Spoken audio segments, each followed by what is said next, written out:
Hello and welcome to another Raggy's beer review. So today we're going over to Wales to Burke's Shinkicker's Pale Ale Beers. So Burke's Beers, Shinkicker. It says here, the rules of shin kicking are pretty simple. Kick the other guy in the shins until he falls over. I'm not sure I'd want to participate in that. Originated in the 17th century England. It was part of the original Cotswold Olympics until the event ended in the 1850s. The Olympic with a P-I, not P-Y-I-C, were then revived in 1951 and are competed every year at Dover Hills, Chipping Camden. So, brewed in the Cotswolds, I'm absolutely sure that it was our good man, Mr. Goathead, who brought this over last year. So, it's ready for a review. And the good thing about the beer wall running down is that beers that have sat there for a while actually finally get a review. And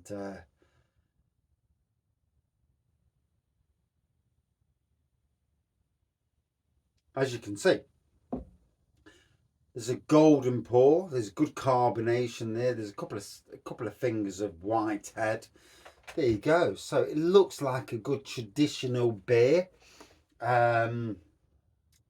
unfined, unfiltered, and it's crystal clear. So good brewing. Not much on the nose, to be honest. There's a hint of malt on the nose, but it is only an hint. Right, let's dive in. Cheers.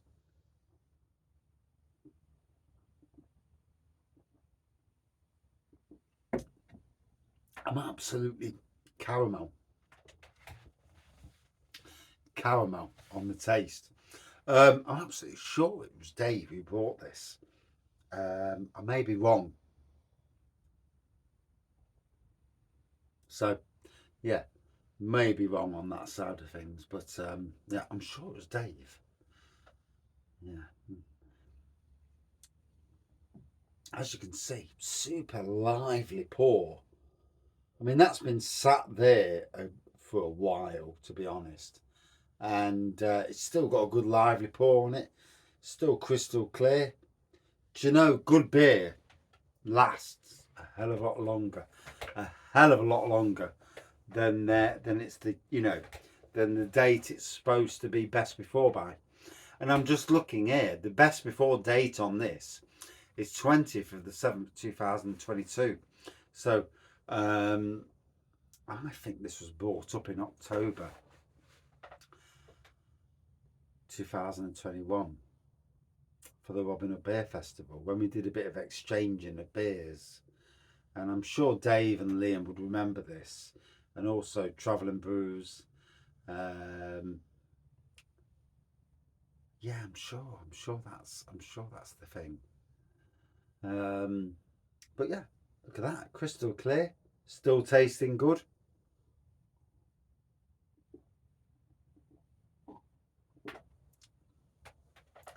Hope this brewery is still around. You know, big caramel and toffee flavours coming off this. Not butterscotch. No, I don't think butterscotch, but certainly caramel and toffee.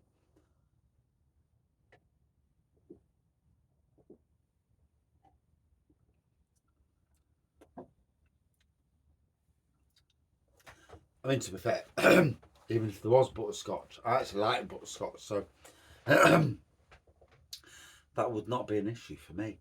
And I know diacetyl is an off flavour in beer. And it's funny that the off flavours in beer sometimes produce the best beers. I've been in discussions with people who are brewers talking about off flavours We're trying to do a banoffee pie imperial stout, and they talked to me about what the off flavors are, and obviously I was took to school a bit, and it was really interesting to hear rather brewers who know what they're talking about, rather than people like me who haven't got a fucking clue.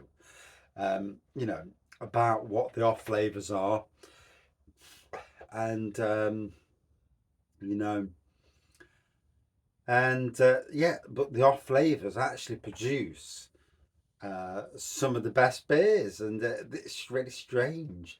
And when yeast is under stress, it also produces certain flavors, and this is really interesting because it just goes to show you that sometimes breweries will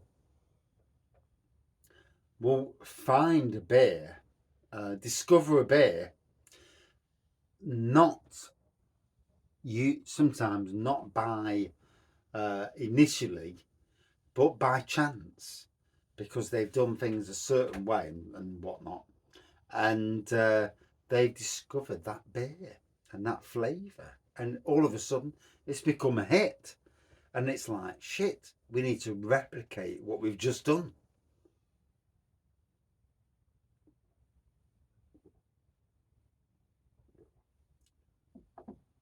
Which is why brewers have a big sheet of stuff that they do,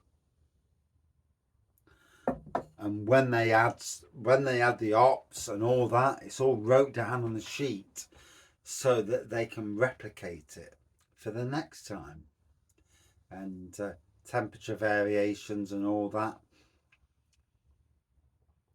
And obviously the people that know their beers know how a beer should taste. And I've been in pubs where they will say, that's not right.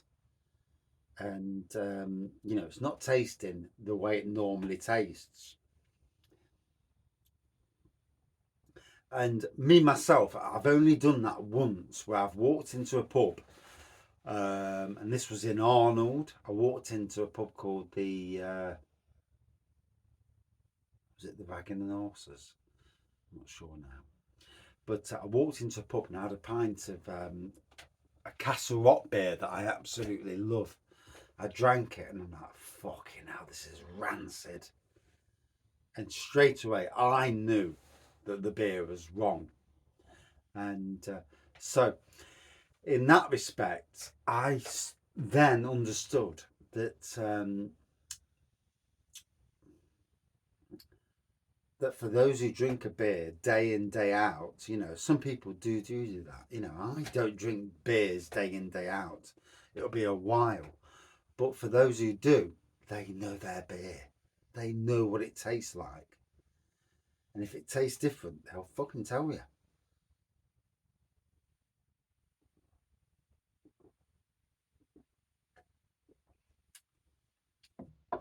So back to this beer. Slight haze on it now, whereas it didn't have an haze earlier. So just goes to show you, right at the bottom, the sediment layer's kicking in. Burke's Shinkicker's Pale Ale. I don't know if I want anybody kicking my shin. Yeah. First time someone kicked my shin, there'd be a warning like, do it again. Next time it's your head. And and you know, like most of us, you know, you pushed and you're like, fucking do it again, mate. I'm having your head. Yeah.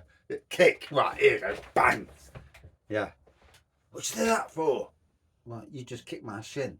I'm reacting. It's your head. Yeah, don't do it again. And going from there. But yeah, cheers to Dave. I'm sure it was Dave who brought this to the beer room. And I hope and pray that this brewery is still around. It's tasting well. Certainly affecting me.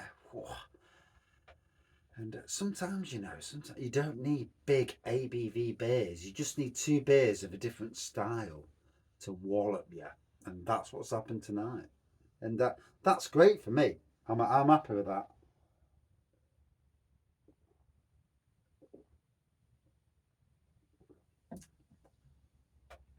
two lowish ABV beers that give you a kicking, and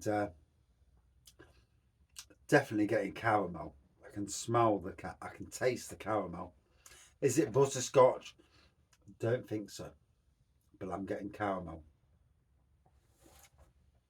So may or may not be a form of what other people might think it is, but yeah, still tasting nice, mind you.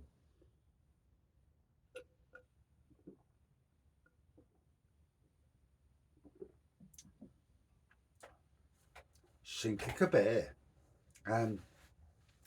I enjoyed it. 4.2 out of 5. Cheers all.